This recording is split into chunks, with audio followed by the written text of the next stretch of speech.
listening to Fighting Game Follies.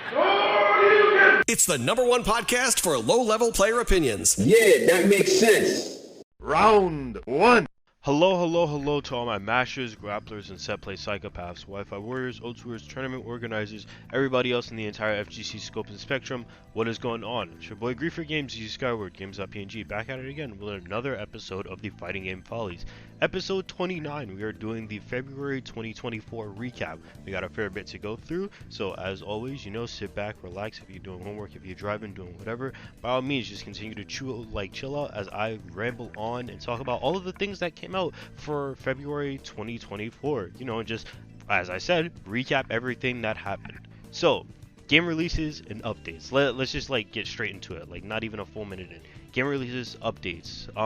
First off, Tekken today, the last day of February 29th, it's a leap year. It did get a balance patch, nothing crazy. All it really, the main thing that, of note is the Tekken shop, which got added. It did the scummy practice thing of if you want to buy a costume, that costume's 400 but the coins only come in packs 500. Very stupid, very dumb. It's something that I want to talk about in a later episode, so be on the lookout for that when that eventually drops. But Tekken shop came out, balance update. Some characters got changed up a tiny bit, some characters nothing crazy. It was mostly just bug fixes and everything. I know, or I just saw that King, now he has a feint for his I think the little run move that he does, meaning that you now fake that out for if you want to do something. So it's a little minor buff for King. That's really it. That's the only major thing that's or the major thing that I've caught from this tiny little balance patch. But outside of that, nothing crazy. The main crazy things that I want to talk about, however, right, is Granblue Fantasy vs Rising. Specifically, the fact that 2B from the Nier Automata series came out on the 20th of this month, right? Very late in. I played her a tiny bit. Overall, I think she's really weird, but I feel she might have some potential to be a potential top tier, especially with her combo structure and how, not necessarily freeform, but how different it is from everybody else, especially due to the fact that she does not have to worry about cooldowns for her moves. If she has the specific meter for it, she can just do it. Doesn't matter if she's already done it or if she wants to do it again. So long as she has the bar for it, that's fine. Which I do kind of like that system. So I think it's cool. It's a cool character, cool just mechanic overall. I feel she has potential to potentially be a top tier, or maybe if not a top tier, maybe a very high mid tier. But I feel since it's very early on in the character's lifespan, we still have to see where they're going to go and what exactly they're going to bring to the table in order to shake up what the meta is. I haven't really been looking at what the meta is for Granblue. I've mostly just been on and off, playing it every here and then. I'm more focused on Street Fighter and Tekken right now, but I really am interested to see how the game is going to change, if it even changes up at all, with 2B now being on the table in terms of options, which is normally what happens anytime that you get a new DLC character. It's always oh, I wonder what they're going to bring to the table, or if they're just going to be pushed to the wayside and not really do anything, like Aki in Street Fighter 6, because she's not the best. Which, speaking about Aki in Street Fighter 6, Ed came out on the 27th, literally 3 days ago, right? Yeah, 3 days ago. He came out on the 27th. I think the white boy's a little strange, but I feel he's really fun and has some potential. I was watching through a tiny bit of this week's TSN. If you don't know TSN, it's a weekly Tampa Never Sleeps. They do fighting games. It's if you are not watching daily fighting game content, if you have YouTubers or anything, that is most definitely one of the tournament spaces, if you want just really good footage and whatnot to just sit through and watch, because 9 times out of 9 there are some really good, really top tier players that are playing in TSNs. So I really do recommend you stop by one of their streams if you have the time to, just to watch some of the stuff that they get out, because they're very good. I am going to be touching up on some TSN stuff later on, but we'll get to it when we get to it. I feel he might be a mid tier, mid high-ish tier character. Nothing really is speaking to me outside of the fact that DP or his Dragon Punch input like reversal move isn't really the best. That's really it. Like, his combo structure to me is very weird because it is very tight, and also speaking about it being very tight, his buttons as well, they're very like, just this whole Street Fighter patch in general, which by the way, yes, Street Fighter did get patched, you know, because it is after Capcom Cup. Normally this time around is when Capcom, like, after big events, that's when Capcom likes to drop patches and whatnot. But just this entire patch, right? I'm not gonna go throughout the entirety of the patch because I'm still sitting on like just everything that I feel about it. I had to play through it yesterday for my tournament. Obviously I'm going to continue playing through it until like we get a new patch, duh. But I don't know how I feel about it, mostly because of like some of the things that were changed I'm not really agreeing with, or rather I feel like it should have been done differently, and other things, you know, it's just like honestly really good. Like some of the JP nerfs, like nerfing his crouching heavy punch, I'm not really the biggest fan on because it really feels like he can't anti-air anything now, which I understand if the idea was to move some of the power for or to take away some of the power of the ability to anti-air, because like characters like this normally aren't supposed to have really good anti-air options, and crouching heavy punch was a really good option. But instead I would have rather the overall like power and potential of crouching heavy punch as an anti-air get moved over to some of his other tools instead of just like flat out gutting it, because now it just sort of feels like he can't really anti-air anything at all, and he just sort of like either trades or like flat out loses with some things that like he normally didn't used to like trade or flat out lose with. So yeah, although I'm a JP player apparently, you know, so it doesn't matter what I'm saying because I'm carried and whatnot. Meanwhile you still have like Ken and Luke like not really getting crazy nerfs, despite there being like 8 Lukes in Capcom Cup and I think like 3 Kens, which, like, you know, 3 to 8 isn't really crazy, but still, just the fact that there is that many Lukes, and Luke did not get a like super crazy nerf. He did get a nerf to his crouching medium punch, you know, which was like his god button, but it didn't really matter because like I feel like Ed his medium kick, his standing medium kick is like effectively the same thing. So whatever, it doesn't really matter. Nothing really changed. Luke crouching medium punch died on the 27th. Ed standing medium kick was born on the 27th. Like, welcome back, crouching medium punch. Ryu and Jamie actually got some really big buffs, which is, I'm kind of surprised more Ryu rather than Jamie, because I thought Ryu was in like a fairly decent spot, but apparently not, because Capcom decided to buff him, specifically Hashogeki, and like a very small Shoryu nerf, but I don't really care about that. The Hashogeki, you know, it's now made like more plus. It's basically better to use now in certain situations, which was ultimately the goal of Hashogeki and why they even gave him the move in the first place. So I'm glad to see that it's actually like supposed to do its job now. Jamie got like huge nerfs. It's a lot more on the like technical side of like frame data and whatnot, but the biggest thing that he probably got is the fact that like if you hold forward throw specifically, if you hold the input for throw whilst you're doing a forward throw, you can now sacrifice your Okizeme in order to get a drink, which is very huge because, you know, if you guys know Jamie relies on the fact that he needs drinks in order to like power himself up. So having the ability to sacrifice the Oki like potential in order to get a drink, I feel like is a very good choice that players, you know, should be allowed to make. And now that they are allowed to make, I think that's very good, because, you know, now you get to you get to make the decision of, do I want to sacrifice like potentially doing something on this dude's wake up in order to like secure a round, or do I want to go for like a drink in order to like put myself in a better position for like later on, etc., etc. You know, the decisions that normal fighting game players are supposed to make during normal fighting game player stuff. Geef also got a relatively, like, I don't want to say big buff, but he did get a buff in the fact that like his EX Lariat, he's now actually able to combo it into level 3, specifically the first half, meaning that you can now combo into Geef level 3 with like, you know, which is a command grab, which normally you're not able to do.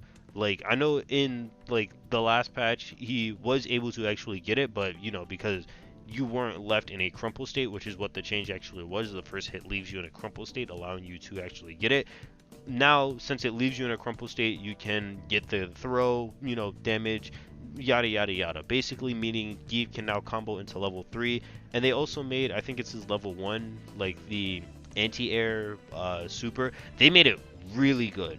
Like, it's picking up a lot of stuff that it did not pick up at all, and like it almost feels like you're getting hit like from full screen with that thing. You're getting like grabbed up. But Gief got really good buffs. Ryu got some really solid buffs. JP got some really solid, or not solid, nerfs. Jamie got really good buffs, etc., etc. All around, it was more used to like slightly tone down characters and whatnot, and like see how everything's going, just to really hold us over until we get our really big patch notes and like really big balance change, which is probably going to be like maybe around the time after Akuma comes out, or like maybe after like Evo or sometime like later on, because that is going to be like the next big, if my memory serves me correct, that's like the big tournament that like everybody's looking forward for, like announcements, and with announcements comes like balance changes, trailers, etc., etc. But yeah, Street Fighter so far, solid place. Granblue, solid place. DNF Duel, I know this is crazy, we haven't spoken about DNF Duel in what feels like forever, and by specifically forever I mean like I think literally last time. I might be lying. Yeah, I'm lying. We did not talk about DNF Duel last time. But DNF Duel, the character Monk has been revealed and drops March 14th, meaning that we only have one more character for DNF Duel before the DLC season ends. And you're probably wondering, why am I mentioning DNF Duel? I don't play DNF Duel, nor do I care enough about DNF Duel. The main thing that I want to call attention to here is the fact that we are almost done with the DLC season for DNF Duel. And normally when this happens, a lot of talk comes about like, oh, are they going to continue trying to support the game, or are they just going to like end it and not really want to do anything with the game, especially since I haven't really been seeing any like traction or any sort of like talks about DNF Duel at all whatsoever. So I honestly do think after this new character drops, like whoever it is for like the next like character for this patch or for like the season, I honestly feel like after this character drops, they're going to specifically focus on balance changes, updates to the game and whatnot, and then like either A, drop it and not work on it anymore, or B, maybe do a re-release and take the route that Granblue Fantasy Versus Rising took in like maybe a year or two's time. That's only for future me and like future you guys to know whenever that happens. Maybe we'll get like a stream, an Arxis stream, and where they go to talk about what's happening and whatnot. But as it stands right now, DNF Duel doesn't really look like it's in like the best of places to like actually have itself be like a stable game and whatnot. And I'm not really saying this as like a fan of DNF Duel, because I never really played the game. I don't even think I brought it. I did, immediately refunded it, and then on the Epic Games Store they had it for free with all of the DLC, and then I'm like, oh, alright, cool, I'll try this out then. So I just got it for free effectively. But I'm only really saying this mostly as like a, I guess, cautionary tale? I don't know what you would call it, but like I just want to see where this game goes, mostly because like from concept and everything, I thought it was a really interesting game and it looked to be really good, but it just fell out at the wayside. Maybe I might do an episode talking about why DNF Duel flopped, because I know back when I first started the podcast, that was one of the things that I did want to talk about, and I just never got around to it, mostly because of the fact that like it felt like I was sort of kicking a dude while he's down, because DNF Duel at the time was like not in a really good spot, and it just continued to not be in that good spot until Spectre came out, and then it got like put into a slightly less bad spot. It like not to the point where it's like, oh, out of the frying pan into the fire sort of deal, but like out of the frying pan, and then like you realize that the frying pan wasn't really a frying pan, but it was like a boiling pot, so like now you gotta somehow get out of the pot and then into the fire. But oh well, we'll get to that when we eventually get to that. Rivals of Aether, another crazy game I did not think I would be talking about on stream. Two characters got announced not too long ago. I forget the date. It was like 2 days ago, so I think it was like the 26th or the 28th, around the 26th to the 28th. Two characters for Rivals of Aether. Claren. Claren is an older character from the first Rivals game that personally I did play, who is supposed to be like, or he's supposed to, she's supposed to be more of like the Marth villain with like the whole tipper mechanic and whatnot, where she can get like excess stun, damage, yada yada yada, the whole 9 yards. And Loxodon, which is, I don't play Rivals, or I have not played Rivals in like a long time, but this character does seem kind of cool. Claren, she doesn't really seem that like changed. I know that all of the characters did get like new stuff, like ledge specials and like other things that are like sort of new to the series, for like platform fighters and whatnot. So whenever Dan for Aces wants to come in, show us that, or when we actually get the game like in our hands and like see that, then you know we'll actually be able to see like everything that's going on. But Loxodon, he seems like a kind of cool character. It seems like he has like some sort of mechanic where he uses a special, and that special gives him like armor, and then he's able to burn the armor in order to make the special stronger. I don't know if I'm reading it correctly, but that's sort of what it felt like from the trailer, especially when he did his up B, and then the up B left like a little rock path thing, and if he stood in the rock path he would be getting armor, and like I don't know. We'll see what happens when the character decides to come out. And I don't know. I don't really have anything like crazy to say about Rivals, mostly because of the fact that I have not been in the platform fighter scene in like so long, and I intend to stay as far away from it as possible. So whatever happens, if anything even interesting happens, I guess I'll let you guys know. The main thing I want to talk about, or one of the other main things that I want to talk about outside of Street Fighter Grand Blue, right? Project L. Okay, Project L has been in the, not limelight, but it's been getting talked about like a lot, mostly because of how a lot of people are really excited for this game, because there hasn't been a good tag fighter that's come out outside of Dragon Ball FighterZ, which came out a while ago, right? And also it's Riot, it's League. It got the Tony Cannons, it got Tom and Tony Cannon, right? Come on, we know the old heads, we know the old FGC heads, right? But this game, right, Project L, it has finally gotten a name, right? If you didn't know, Project L was not its initial name. The only reason why it was being called Project L is because of the fact that it is a League of Legends based fighting game, right? So you know, Project L, Project League, makes sense. This game has now had a official name drop. I think it was this week on Tuesday, so like the 26th.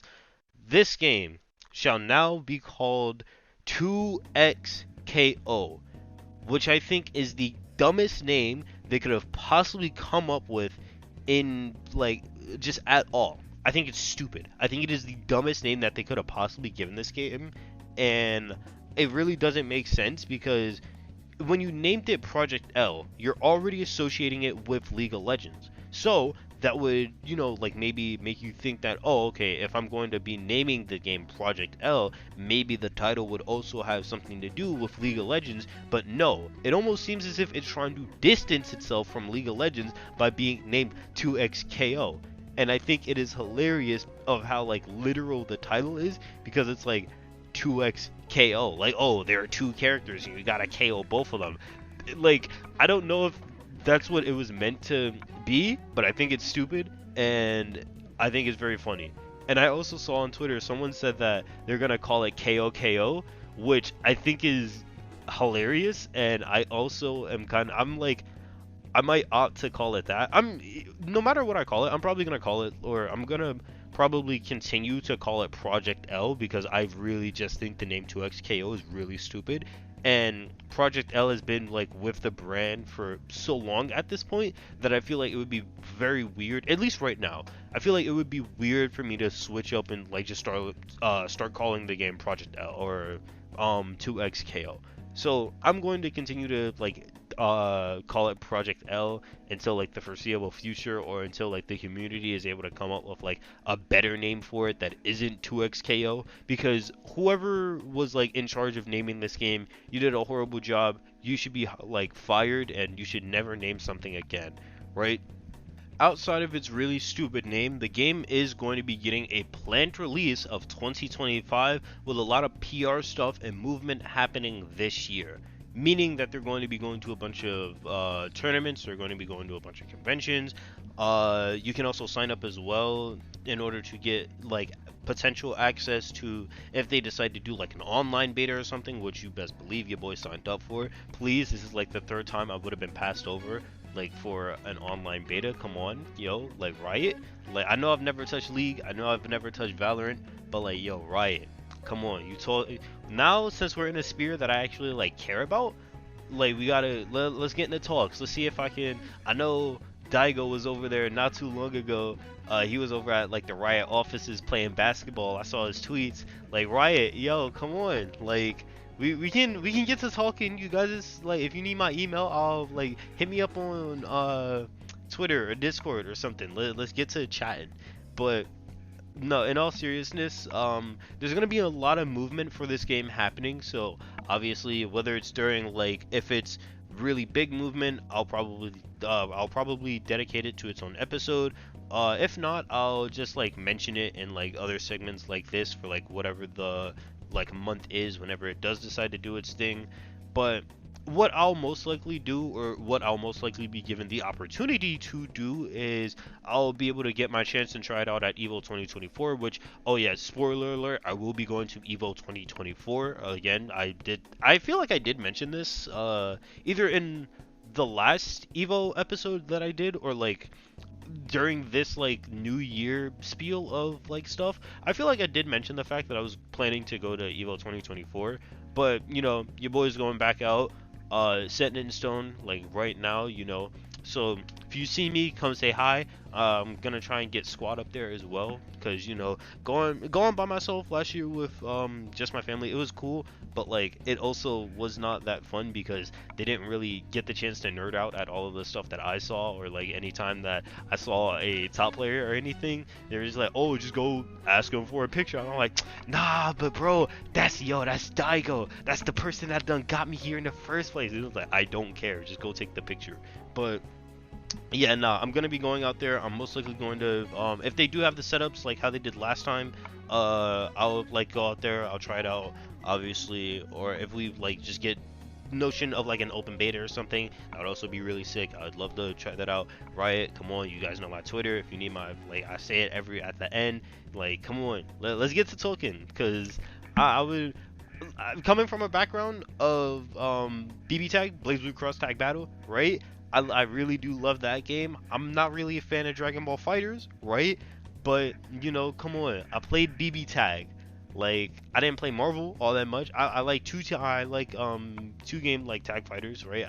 Outside of Battle for the Grid, I couldn't really like get into. I didn't really give Battle for the Grid like a fair chance. But then again, I thought initially it was like more of like a cop-out game that was just like, oh, we're a fighting game that like has Power Rangers stuff, and not like we're a legitimate like fighting game that just happens to be themed around Power Rangers. Which, like, I know giving that description, it probably doesn't make sense, but like it's sort of like making a cheeseburger and making a hamburger with cheese. And if you think those two are the same things, I kindly advise you to leave before things get heated.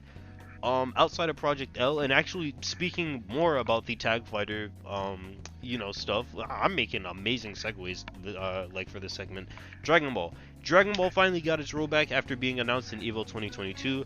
I don't really care about Dragon Ball rollback. I know a lot of people have been really interested in, or they've been really looking forward to the Dragon Ball rollback as well.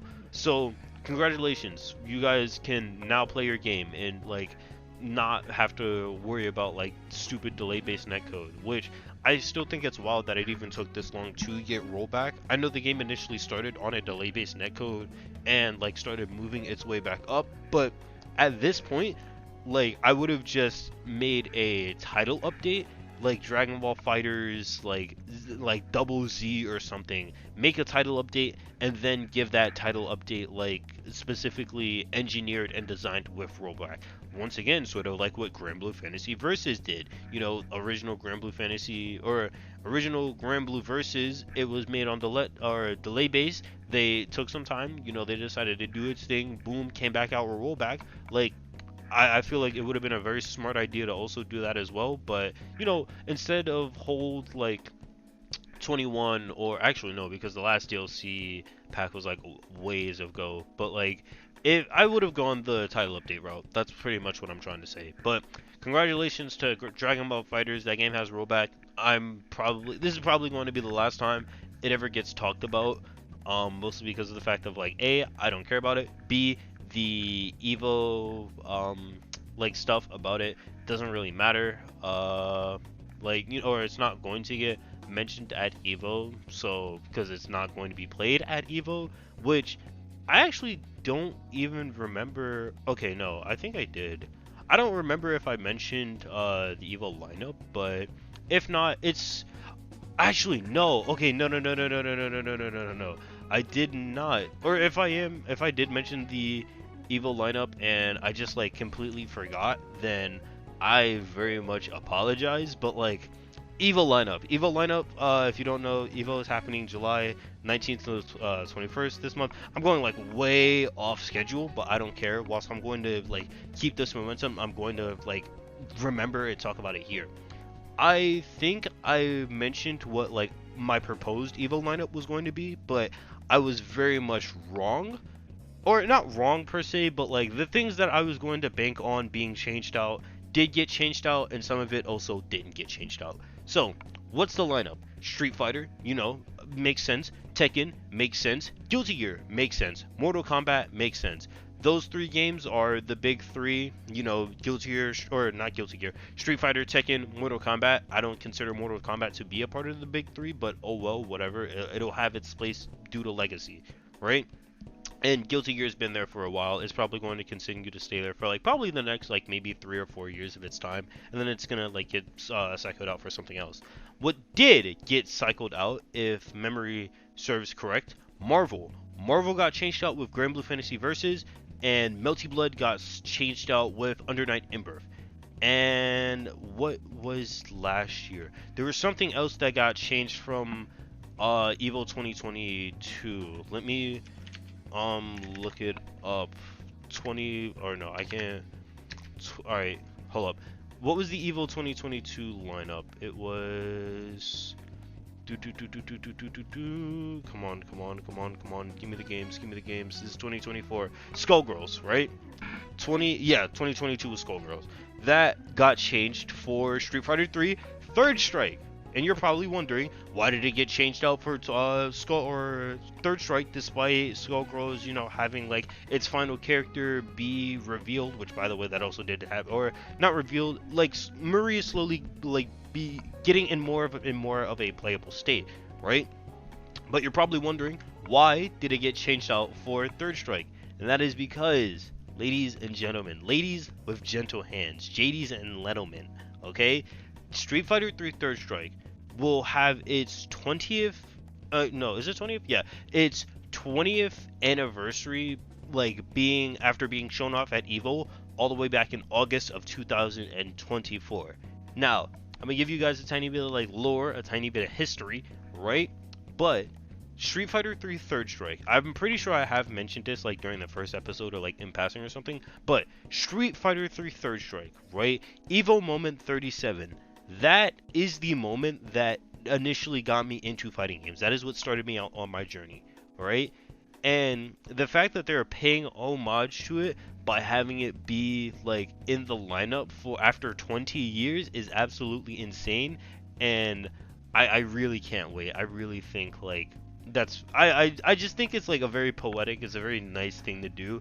It would be very cool. It would be like just like really sick if we actually got to see like Daigo and Justin play in that bracket and then like recreate, like, dude, I know we're not gonna get to like that on the grounds like grassroots like level like at like anymore, but it would be so sick if like finals or like winners finals or like losers finals, because it happened in losers finals, like losers finals, Daigo versus Justin. We had like it happens again. Like, oh my, it would be so poetically sound. It would be insane. But that's the EVO. Oh yeah, and KOF as well. I think I forgot to mention KOF. So yeah, that's the lineup for EVO 2024: Street Fighter 6, Tekken 8, Guilty Gear Strive, Grim Blue Fantasy vs Rising, Under Night In-Birth 2, Mortal Kombat 1, KOF 15, Street Fighter 3 Third Strike. That's the lineup for the game, or that's the lineup for this year's EVO. You know, I'm really looking forward to it. Obviously, I'm looking forward to EVO again because EVO just last year, it was really fun. It was a lot of fun, and you know, just not segueing off of that, but like coming off of that and like coming out of this segment, Mortal Kombat, you know, once again, I'm really not a fan of Mortal Kombat. I think that game is a joke. I know they have been making more strides to make it a less jokester-like game. However, NetherRealm Studios, in my opinion, will continue to forever be a joke fighting game company simply due to the amount of like, not bugs, but like just the amount of things that like their games have sort of had and like been known for. It's I want to call it like the black sheep of the big three. But Peacemaker came out, I think, like literally yesterday, either yesterday or like today. I don't really have any thoughts for the character outside of the fact of what I said about NetherRealm Studios being a, you know, joke, or like Mortal Kombat being a joke fighting game is like it's sort of persisting, because this dude has a size, like he has a fairly like fast high projectile. He's a zoner, by the way, like Peacemaker's a zoner. He has a very like fast mid projectile, which you can't like low duck, you have to block it. And he has like a low projectile that is also a launcher on hit, meaning that you can get a combo off of it, and that mid projectile as well, you can also get like a pseudo Honda headbutt, Blanca ball, whatever you want to call it. Yeah, the zoner, right? The zoner has a reflector, okay? Like obviously it's the EX version of like his little force field thing where he can't take damage, but still, the fact that the zoner has a reflector, meaning that he can shoot stuff at you, you cannot shoot stuff at him, I think is incredibly goofy, and this character is going to be funny. Or no, knowing this game's community and just knowing like the state that it's in, Peacemaker is going to be like such a nuisance, or not a nuisance. Peacemaker is going to be like somewhat of like a nuisance in everything, right? He's gonna have these really big buttons. He's gonna be like really oppressive from full screen and whatnot, and then like people are gonna be like, oh yeah, he's B tier at best. Like he's gonna get done like how Whole Horse did in Heritage for the Future. Like, oh, he can grab you, and then off of that grab, he can put you into like a 70% like full scale damage combo. And yeah, he's B tier. Like he's C tier, honestly. I'm gonna be real. But yeah. Peacemaker came out. I don't really have like all too many opinions or like notes about him outside of the fact that like I just think NetherRealm Studios is goofy, and whoever is doing like their balance patches, I pray for them, because they are honestly going through it every day this studio decides to do something. And a tiny bit more about Mortal Kombat 1. Rollback dropped, but it's not like rollback isn't present for every mode, both rollback and crossplay. Rollback and crossplay are present for every mode, or not rollback. That my notes are wrong. Crossplay is present for not every mode. It's only there for like the casual and the competitive like modes, and then I think they're planning to add it later on for everything else. But that doesn't make sense. Like, why not just wait until everything is finished to then drop the rollback, instead of making it like we'll give you some crossplay. I keep like saying rollback and I mean to say crossplay, by the way. Like, it doesn't make sense that it's like, oh, we'll give you some crossplay now and then give you the other bits later. That just hold off the patch until all of the crossplay comes out. It doesn't make sense to release it in bits and pieces. Like, I really do think, like, I want to have respect for NetherRealm Studios, but like, I really do think like the game is a joke, right? This game is a joke, should not be considered a part of the big three. However, it only holds that status due to its legacy as like, you know, being there when like Street Fighter and Tekken was like around and like in the arcades and selling copies and whatnot, right? And before anybody asks, oh, well, if you don't think it belongs in the big three, what would you consider to be a part of the big three? That KOF, please, for the love of God, swap out Mortal Kombat with KOF, swap it out with Guilty Gear, swap it out with literally anything else. Like, I really don't think this game, it does not stand on the same like business that stuff like Street Fighter and Tekken stands on, right? And I feel like just the fact that it's in that same like talking space with both of them, I really oh no, someone, oh no, okay, no, I just saw a notification and like someone just like in a conversation like, oh wait, you're kind of spitting. Oh my god. Okay. I just think it shouldn't be like in the same ballpark when you're talking about like Street Fighter and Tekken, and I feel like it's very disrespectful to both of those games and all of the things that they have gone through, like both in terms of the community and both on like the developmental standpoint.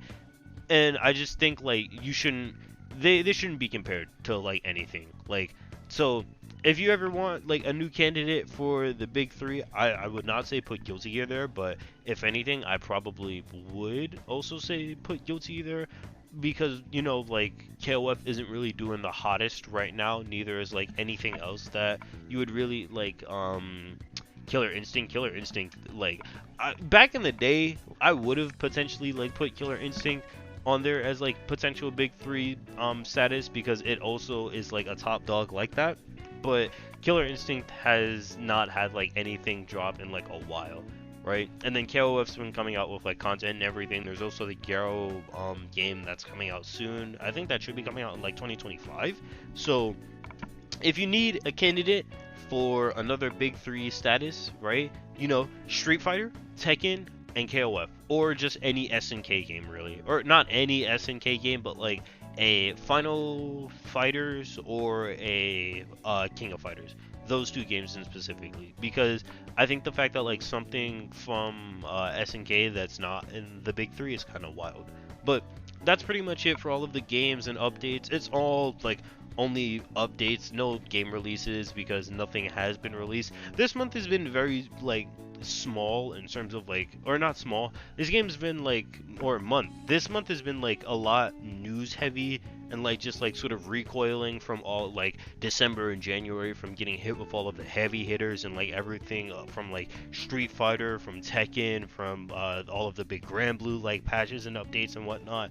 So everybody's still like sort of trying to get their breath, you know, catch their breath, recover, make sure they're all up on their P's and Q's, and then they're going to eventually like start coming back and hitting like harder during the later months, probably during like the summer-ish era.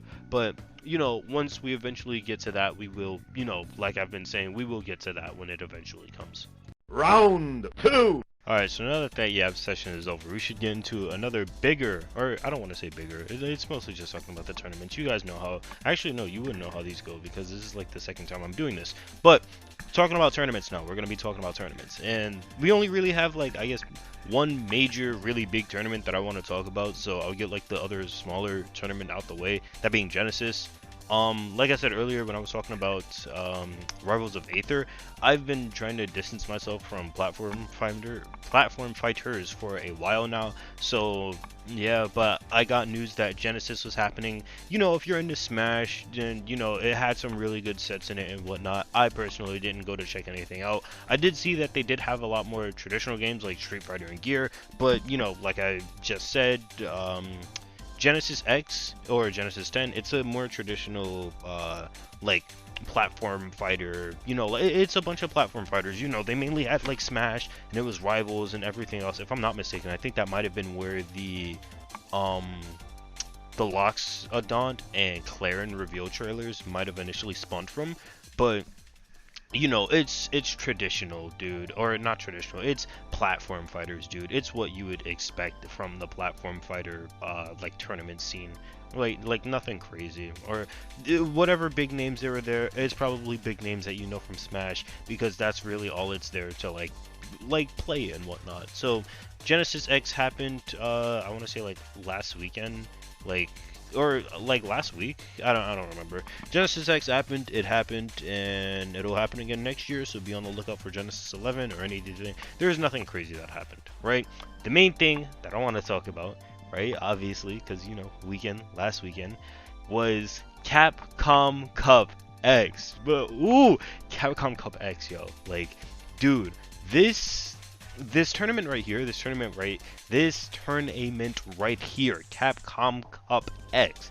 This, what if I had to place money on what would be a really good Street Fighter tournament, this would be in the running, because it was good, right? I was sitting there, I watched the entire thing live. From like, I think like it was 6 to almost 1. Yeah, 6 to like 1 a.m. dude. I was low-key getting a tiny bit tired, but at the same time it was really good Street Fighter, right? So I was always like in for a treat. Top 16, absolutely like crazy showing from like all of the players that were a part of it, but obviously I want to like more specifically talk about top 8, more specific, like just I can't like get all of my like thoughts and everything like in order, because of just how crazy it is. Like even the like little notes and everything that I have written down here were like they don't really do it justice. So all I can really say is, like, if you are a fan of Street Fighter, right, because you know Capcom Cup, this is a Street Fighter tournament, if you are a fan of Street Fighter, I really do recommend that you go out and look at this entire, like, you might not have time for it to sit down and do it in like a single day, and if not, that's fine. Split it up between like a day, split it up between like 2 days, right? But I really do implore you, if you are a fan of Street Fighter and you are a fan of high level Street Fighter, to give this a watch, because this was by far probably some of the best like Street Fighter that I've had the pleasure of like watching live. And just like just watching it all together was amazing. The commentary was good. All of the players were absolutely amazing. The ads and the breaks with the one dude from I think it's like Fire TV. I can't remember his name right now, but like, dude, everything about it was just good. I do have like a couple gripes with it, mainly being the fact that like Capcom loves JP's theme. Like, that shit was being played non-stop. Like, and I don't know why. It was just like constantly in out. Like every time we'd go to start talking about the commentary, an honor to be sure, it was just constantly blaring, dude. And like, it even got to a point where Kimberly's theme started getting played, and then like it immediately switched to JP's theme. Like, bro, I don't understand why Capcom. Dude, Capcom, I'm gonna be so real. And like Capcom Sound Team, I'm gonna be so real. But that song it's not hot garbage, but like, honestly, that's not what you wanted to be playing, like when all of your top players are like, no hype, no, dude, come on. Kim's theme would have been good. I don't like Manon's theme, isn't really there for like hype, that's more like chill, but like Kim's theme would have been good. Like Ryu's theme, because I think Ryu's theme did get played like once. Ryu's theme would have been there for hype. Like Jury's theme would have most definitely. I don't understand why they didn't play. And spoilers for the tournament, right? But the grand finals ended up being Chris Wong and losers, or Chris Wong coming from losers and Uma coming from winners, right? And Uma's playing Jury and Chris Wong is playing Luke, right? There was a lot of, I think there was like 8 Luke players, right? Chris Wong was playing Luke, right? Uma wins, you know, he gets the $1 million. He loses a $7,000 or $70,000. No, I can't do math. A 700,000, big number, 700K. I'm $700,000 like money match, right? And first off, he gets immediately interviewed after losing, which like not only was that a horrible thing to do, but you were literally, I'm sorry, but like, brother, whoever the interviewer was, you're asking to like be in a body bag within the next like 5 minutes, because if I lose a $1 million money match, I'm either like falling off the face of the planet, or like that entire room is no longer that's not going to be in the same state that it was like 5 minutes prior. Because like, dude, that was $1 million. Like, first off, like, just talking about the scale of that, right? Like, okay, yeah, outside of taxes and everything, it's not $1 million, right? Whatever. That's not what we're talking about here. That's not what the whole ideal is, right? Okay, $1 million is being put up on the line for two people to play a fighting game, which that is probably, or no, if I'm not mistaken, that is the biggest like amount of prize money that we've had for, like, not even just like a single tournament or anything, but just like in the entire history of the FGC, period. Nobody has ever gone up to go play for $1 million, right? And we've been behind like all of our other competitive like gaming contemporaries, right? Like your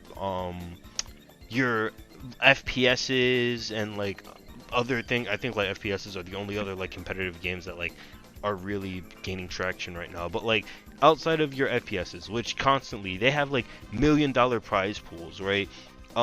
Just, you know, for example, Bugga, I know this is like really old, but like Bugga won a Fortnite tournament for like $3 million, right?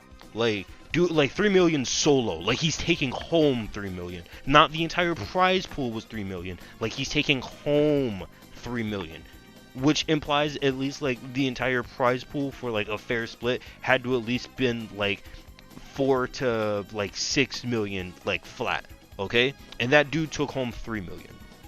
Right? We've been behind in terms of like the amount of prize money and everything, which when you look at it, it makes sense because fighting games, we pride ourselves on our grassroots like community, right?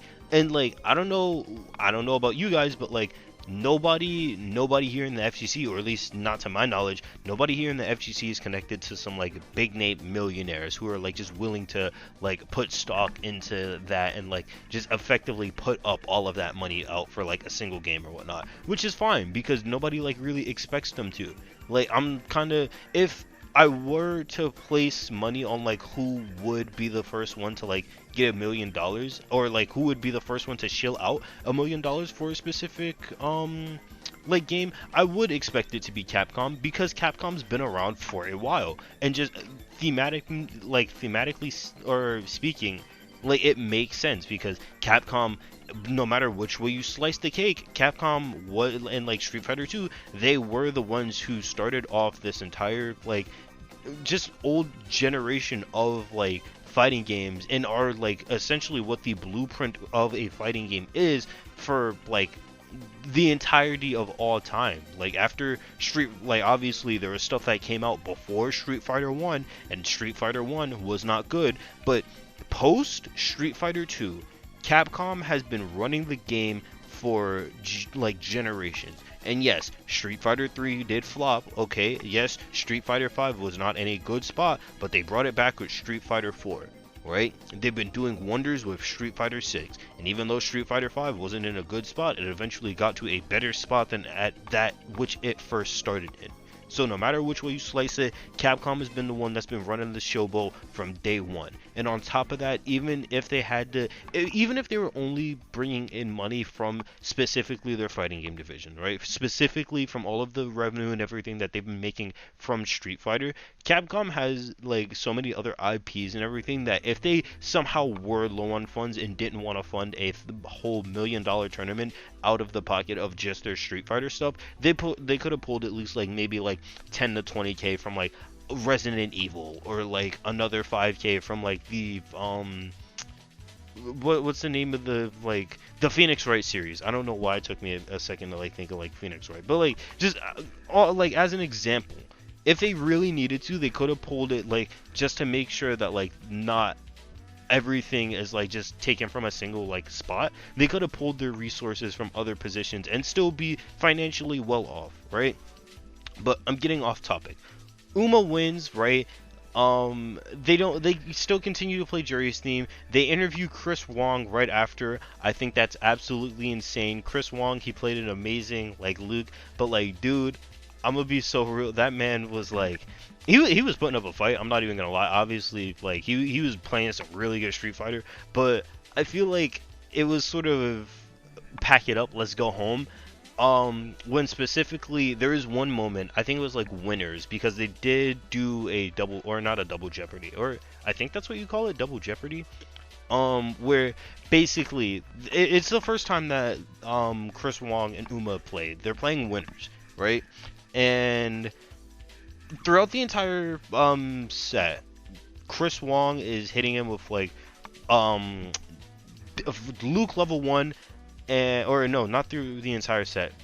Basically Chris, he throws out a Luke level 1, and during the Luke level 1, like preemptively, because maybe I'm thinking it was like, oh, or maybe I'm thinking that he was thinking it was going to be, instead of level 1, it was just going to be a fireball, because how Uma was dealing with Luke fireballs was he was using the startup of Juri level 1 in order to pass through it, because even though it doesn't have invincibility, it does move her forward, making it so that when she actually starts during that little like stance that she's in, you know, the fireball, like she moves forward and then the fireball passes her.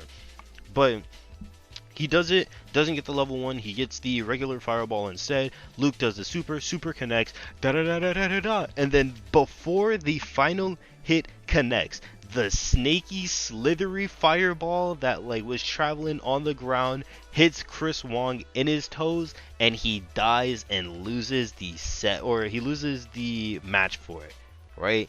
And you can see, if you go look at the VOD, right, if you go and look at the VOD, you can absolutely see like the face of despair that this man, like, he reels, both of them reel back in their seat, because they're just both taken aback about like what they just witnessed. And honestly, it makes sense, because I don't think nobody in their right mind would have been able to like function, like nobody would have been able to function after that. If you get hit with that and like $1 million is on the line, you take a break for like an hour, cause nah. But yeah, that was crazy, right? And just talking about like Uma winning in the first place, I think it is actually like nobody in like their right mind was like, nobody had any stock in the fact that like Uma was going to take the entire thing, right? It was all like Mena, RD, Kakeru. I'm trying to think of like some other people. Like everybody had their fan favorite, and the fan favorite was sort of like Mena RD, because it makes sense, you know, like, oh, dude won Capcom Cup twice over, why would he not win a third time, right? And then back in Group F, which by the way, the whole Group F thing, like, that was actually insane. Basically, before in the LCQ, they had to group up all of, or not in the LCQ, during like the whole group stage thing, in order to figure out who would be going to top 16, they had to group everybody up into like specific play groups. That way nobody would be like, oh, from the same region 2 people play. And Group F was absolutely horrible. It was just killers from the jump, right? You had like Mena RD, you had Angry Bird, you had Ending Walker, you had Lashar. Like, you had straight killers that was in that group, right? It gets whittled down, and then it's Mena RD and Lashar who ends up making it. Lashar puts himself in winners, and Mena puts himself in losers, right? And then top 8, Mena doesn't make it from the top 16. He doesn't even make it in the thing. Everybody's like really sad, because like they were all really looking forward to Mena playing it out and like eventually taking over the entire thing. Like a lot of people were really looking forward to like Angry Bird being in the like Capcom Cup itself, at least like in the capacity of like top 16 or something, but no, he didn't even make it past the group stage, right? So everybody was like all banking on the fact that like Mena RD was going to take this. Nope. Lashar, you know, since he was in the winner's side, nope. Like, nobody thought it was going to be like, no, oh, maybe Knuckle. No Knuckle do, no nothing, right? Like, Uma was on nobody's radar for winning the Capcom Cup, and especially with his like choice character of Juri, who like, I don't want to say she's been getting downplayed, because she is a good character, but like the things that she struggled with, it's sort of like, it is very apparent what she struggles with, and it's very apparent where she is good, right? So nobody was expecting that. And I think just the entire like thing in general is very funny, because this is also something that I want to like mention, but like, dude, now that like I'm thinking about it more, and like I might like bring this up again later when I talk about like the Red Bull Kumite, but like Uma, after he wins the Capcom Cup, right? Uma got an invite to go to the Red Bull Kumite, and this dude tweets out first off, after winning $1 million, he doesn't tweet anything except reply to somebody else's tweet that was like nothing related to like anything that currently happened, right? Which is already insane. And then second off, the word gets out that he got an invitation to Capcom Cup, and he's putting it on the back burner because first off, it's his birthday weekend, but from the way that he worded it, or from the way that the tweet was translated, he did not care. Because there is a VTuber festival that's also going to be happening this weekend, and like that takes top priority. Like that man he knows where his power is coming from, and he's trying to give back before he goes and does anything. And a lot of people are also saying that like that million is not going to last long, because you know, donations and everything from VTubers. And I'm gonna be real, it might not last long because brother, oh my god. But no, like Capcom Cup was like absolutely like insane, dude. Like overall, the sets that were played was like probably, like I said earlier, I sound like a broken record, the sets that was played was probably some of the best Street Fighter I've seen in like a while. Chris Wong getting interviewed for like losing the 700k was not the smartest thing ever. And just overall, congratulations for Uma winning the Capcom Cup. And just like that's all I can really like say, man. And like on top of that, you know, with this Capcom Cup being $1 million prize pool, you're probably thinking, oh, I wonder what the prize pool is gonna be for for next year's Capcom Cup, right? And it's gonna be $1 million. Woo! So yeah, we might potentially get another millionaire in the FGC, which would be very cool. I would like to see that. You know, I would like for it to be a fan favorite, like how everybody like thinks it would be. But man, I just think I just think like the entirety of the Capcom Cup and like everything that it did was absolutely insane. And I really can't wait for the next Capcom Cup to just happen. Like I am really looking forward to it, especially because by the point that the other Capcom Cup comes, there's going to be a lot of change in this game. It's not going to look the same from how it is now. And honestly, that's what you want in a like live service game. That's what you want to see in a fighting game. You want to see change. You don't want to see like a million like Lukes and then like the other dude. I understand everybody's playing to like keep their peace, and you know, they're all playing it safe and whatnot, right? Like they're not playing any crazy like, oh, just out the gate, out the water picks. But like, man, the amount of Lukes and the like, I was really expecting to see more Ken, or not Ken. I really did not want to see more Ken.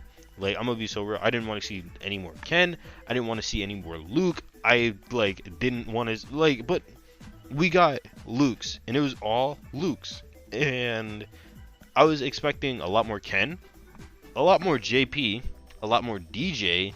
Like, I was expecting a lot of the problem characters that a lot of people like to complain about and just like talk about on Twitter and whatnot. But no, we didn't. It was mostly just like Luke's, and that's it. I mean, which, yeah, like I don't want to say he's the main offender of like being one of those problem characters that everybody talks about, but like he is most definitely one of them. Like I was expecting a lot more Kens and everything, but nah, it was mostly just Luke's and whatnot, which like is kind of wild. But you know, whatever. Like overall, what I've been saying before, overall Capcom Cup was probably some of the best that I've like seen, and I really can't wait to like just stay in and watch for next year's Capcom Cup. Hopefully I might, or depending on like how things go, I don't want to say hopefully, depending on how things go, I might potentially try and see if I can like get out there in person and like see it live, because the crowd there they looked really sick, man, and they looked like they were having a really good blast of a time. But Yeah, that's really it for what I have to say for the tournaments. Like I said last month, February was effectively owned by Capcom with like the release of Ed, and then the Capcom Cup happening like literally at around the end of the month. So it made sense that like they were going to be taking a lot more priority and stock in this month. This was going to be their month. I'm surprised. I really am surprised that they decided to not mention like anything about like Akuma or anything over like during this time, because like this was most definitely going to be the time where they had the spotlight to do so. And I understand it is because they wanted it to solely be about the competition and about the players. I respect that, and that makes sense. However, I don't think there's going to be any other greater time that there could have potentially had been a release outside of right now. But I'm not Capcom's CEO, so, or like I'm not a part of their head of like release scheduling or whatever it would be called. So whatever they decide to do, by all means, I hope it goes well for them. Just know that like this was an opportunity. I don't want to say this was an opportunity that was squandered. It's just that this was something that could have gone, or this could have been used, but it wasn't. In either way, I respect the decision, but like, oh well. Capcom Cup was good. I liked watching it. Genesis, I did not care for, but it did happen. I thought it was, you know, like important enough that I did mention the fact that Genesis did happen. Capcom Cup was the only thing that I was worried about, though. Round 3. So now we slowly start to come to an end to this monumental Yap session, right? Because I'm going to be covering over the future stuff that we have to look forward to, you know, in the near and far off future, right? Not so many like stuff that, you know, obviously I'm going to be talking about right now, because we don't really have all that much info on it. So first off, we have the Arc System World Tour, right? It's going to be happening March 21st to the 23rd. Like I mentioned in the January episode, I'm going to be going to a convention during that time, so I'm probably not going to be able to watch like 1000% of it, but please best believe I'm going to be there for all of this stuff, like the character trailer, the character announcements and whatnot. And I'm gonna try and like stick it around and like watch a couple of sets here and there, right? Like I just said, it's happening March 21st to the 23rd. The thing that I am really like interested in, or the two things, are the new gear character that they're going to be have like playable and on the show floor, just like sort of how they did with Ed, and the 3v3 mode. I want to know a lot more about the 3v3 mode and what that necessarily entails and how it's going to go. Is it going to be more like a KOF style, where it's like it's not really a 3v3 but like 1v1, and then whenever you take care of one character you play the next character with whatever like remaining health that you have, or if it's going to be like a tag fighter style like Dragon Ball FighterZ or Marvel vs. Capcom, where characters are going to have like assist and like you can actually call them in to help you like fight mid battle. I'm assuming that it's going to lean more into like the KOF style, because that implies that they would have to create an entirely new like assist system and whatnot for them to actually like make that work. Or if it's going to be something like Skullgirls, where you can maybe like summon in the assist and then like swap it mid thing and then like sort of play on the fly. I really am interested, like I'm really interested in how this is going to go, because depending on the route that they take, this would be the first time that a previously established 1v1 fighter has the potential to turn into a 3v3 fighter and sort of do something that like Smash does, or not Smash, I don't want to say that because that doesn't really make sense, but like I really wonder how this is going to go, because like this has the potential to like completely shape up and like like the ramifications of what this 3v3 mode has, I feel like is not being completely and like fully realized by like the community, and I feel like that's not going to happen until we actually get this 3v3 mode in our hands. It might not even happen this patch, and if it does, that just like sort of attests to how hardly, you know, like the Arc Sys community is, or how the like Guilty Gear developers are like hard at work working on this. But like I really am looking forward to like seeing how this is going to like function and how this is going to play. You know, with the character being on the floor, you know, there's a lot of speculation and everything, especially since they also did drop the like little trailer image thing, like how they did for Happy Chaos all the way back in like the first season of DLC.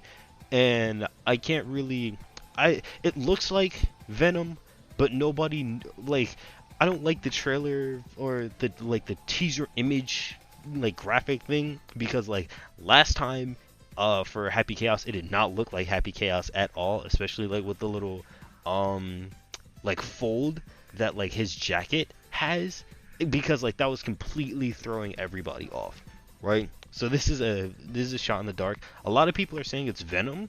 I don't know how I feel about that.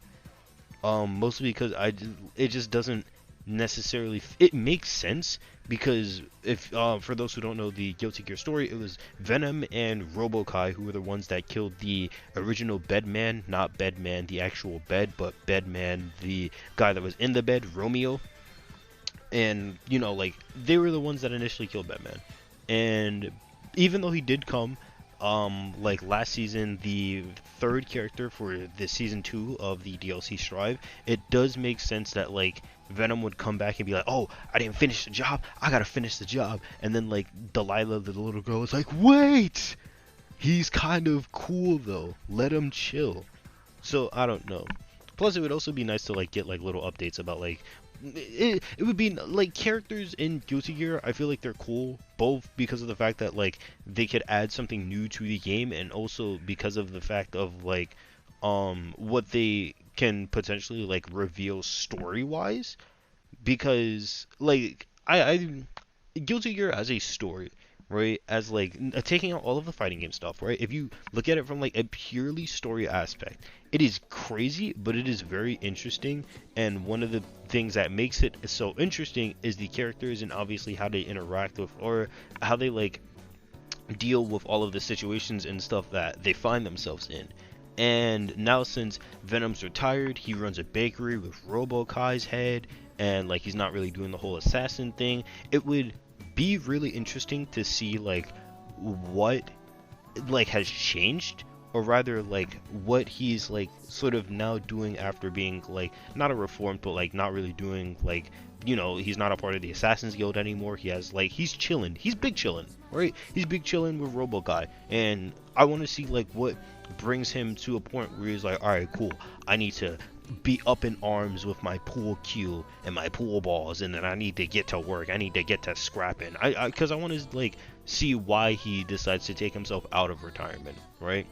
But for right now, like, you know, just I think it's probably going to be Slayer. And my reasoning for this is mostly because of like at the end of the trailer, because one of my people also pointed this out as well. At the end of the trailer, like back in Evo, I think so, it was the 3v3 trailer, whenever, or no, that was the Game Awards, not Evo. I'm like, I don't know why I keep defaulting everything to Evo. Back in the Game Awards, when we actually had the 3v3 announcement trailer, there was a character who spoke at the end of the trailer, right? It was Soul that spoke like during a tiny bit of the trailer, you know, right before he was going to face off Ino. And you know, that's when they showed off the whole 3v3 thing. And then at the end, like when they're doing that whole standoff thing, they're also like, there was another character that spoke at the end of that trailer, right? So people think it's Slayer because it wasn't the same pitch, and it just was not the same voice that is the voice of Soul. So people think it's Slayer or because of like the graphic thing that they shown off. A lot of people think it's Venom. I'm just going to throw it out there, it could be either or, but like I said, I can't really tell. So I'm just going to throw out the characters who I feel like have the most potential to bring in right now, and whoever like comes in the game, then whatever. So I feel like it's between Slayer, Dizzy, Abba, Venom, and Jam. And then like on like on a tiny, very tiny, very minuscule low asterisk there, asterisk, however you pronounce that word, on a tiny little star, Vernon. Because a lot of people have been very funny and like wanting Vernon to be in the game. And I don't know why, but a lot of people want Vernon. Like a very suspicious amount of people want Vernon. I don't know if ArcSys is going to take that literally. However, if it were to be Vernon, that would be, I think, the 4th character, if I right. The 4th, yeah, it would be the 4th character, like the 4th completely original character to come from like Strive in like the playable sense, because obviously we known about Happy Chaos, like the character since Exerd, but you know, he wasn't given a name face, or no, he was given a name because he literally stole the name Happy Chaos, but you know, he wasn't given a face. Like nothing was known about him. We didn't actually start like learning about him until Strive. So that's 1, Giovanna, 2, Nagoriyuki, 3, Gold Lewis, 4. Okay, no, so I'm a liar. He would have been the 5th, like completely original playable character from Guilty Gear Strive. Okay, my fault, OG. But yeah, a fair bit of people want Vernon. I don't know why. Once again, whatever happens. If it's ABBA, cool. Slayer, cool. Dizzy, cool. Venom, Jam, cool. I would like for it to not be Slayer, mostly because I would like the identity of Nagoriyuki to be the sole vampire, because I think it would be cool. Even though Venom and Slayer are like virtually nothing alike, I just don't want there to be another vampire, because Nagoriyuki's already like down on his luck because there's another samurai. And I knew this was going to be inevitable because everybody loves Baiken. Everybody's a Baiken main, right? Everybody loves Baiken. So there's no way Baiken was not going to show up in the most recent rendition of the Guilty Gear franchise, okay? So Baiken was most definitely going to show up. So that's already a samurai gimmick, like sort of gone and out the water. And then they take away his vampire gimmick, despite Slayer and him like being nothing alike. What does he have for himself now, huh? Absolutely nothing. Right, outside of the fact that he's a very cool dude with a very good song.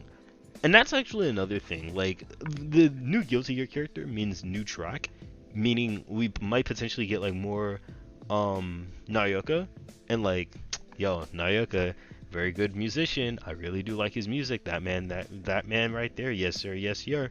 So yeah, I'm also looking forward to that as well. But whatever happens for this DLC, I know that afterwards we're gonna have one more character for the season 3, and then we're done.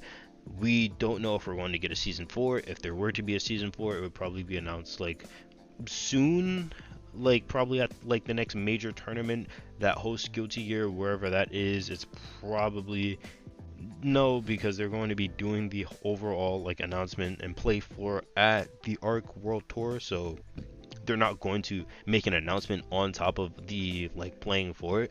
So whenever that happens, it's gonna happen. You can probably expect the character to drop like maybe around the 24th to the 27th. Mostly it doesn't make sense to hold them off until like, oh okay cool, we actually got to play the character, now let's try it like again. Even though I know Johnny was, I forgot what tournament Johnny was playable at, but I think it was something in like Canada, or not Canada, Europe? I don't know, I don't remember. I know there was a tournament where Johnny was playable, and then that's where like that happened, and then he didn't come out for like another week, which I thought was weird. But expect the new character, whoever it is, to be playable like the week like following. So that's it. Talking about the Red Bull Komite, I already jumped the gun earlier talking about the Uma like declining the RBK. I don't know if he like officially declined it or not, but if he did, then that's crazy. If not, then like I really do hope that he wins that, and then like he donates, because that's like a $900,000 tournament right there. If I remember correctly, that like first place gets $900,000. If he wins the Red Bull Kumite and then like donate, it would be hilarious if like, I'm so sorry, I missed the tournament, here's 900,000 USD. Like that would be, I would have so much respect for that, man. But yeah, Red Bull Kumite happening March 16th to the 17th in Brooklyn. You already know. I'm still like very wary about what they mentioned back in like the flyer of it running on season 2 of Street Fighter, and I know for a fact there's probably not going to be an announcement. There's not going to be made an announcement for like season 2 anytime soon, because if there were to be an announcement, then like Capcom would have done it at the thing, but obviously didn't because of the fact that Ed is like the most recent character and want to give him time to breathe, which makes sense. But at the same time, I know for a fact that they want to get Kuma, or they want to get Kuma into the hands of the people as quickly as possible. So I don't know what route they're going to take there, but whatever route they do decide to take, I'm here for it, right? So whatever happens, happens. I think Evo makes the most sense for them to drop Akuma, but I feel like it would be sort of like in the way that how they dropped Johnny, and that being like they dropped the whole like balance, you know, like season 2, like, oh, you know, here's all of the stuff that we're adding to season 2, new moves, new colors, like new costumes that are gonna cost $100, yada yada yada, and then at the very end Akuma is like, bro, y'all thought it was over? Like sort of like the Blaze Blue like 2.0 trailer at the very end, how they think it's over, and then the Neo reveals happens with like the track one thing playing like to accompany it. That was so cold, dude. That was so good. Shout out to Blaze Blue. I love Blaze Blue so much.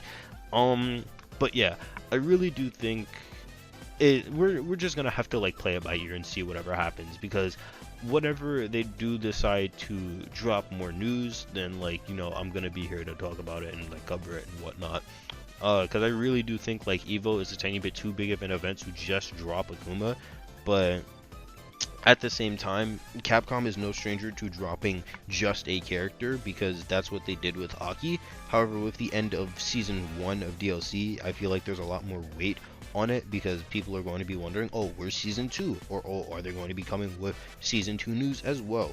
So I don't think dropping just Akuma is like the play here. I feel like they have to have like something to also like stir up the pot a tiny bit more, and like actually make people, because people are going to be hyped for Akuma, but like they're going to want something else to also make people hyped for. That way it's just not like, oh, when's Akuma, where's Marvel, when's Akuma, you know? But yeah, TSN, Tampa Never Sleeps, and CEO, they're doing a little collaborative thing, if I remember correctly. It's CEO Never Sleeps, happening on the 1st or the 3rd in Orlando. You know, anything that's TSN related, it's always really cool, and it's gonna go hard, and this one's gonna be in person. So once again, it's gonna go hard. I am kind of sad I'm not gonna be able to go. However, I do have a couple of friends out in Florida, so I might go ask them to go for me in my stead, because I think it would be kind of funny. But TSN, like I said earlier, at like the very, or no, not at the very start, at the tournament segment. If you're not watching TSN stuff, or no, I did say it at the start. I'm tweaking.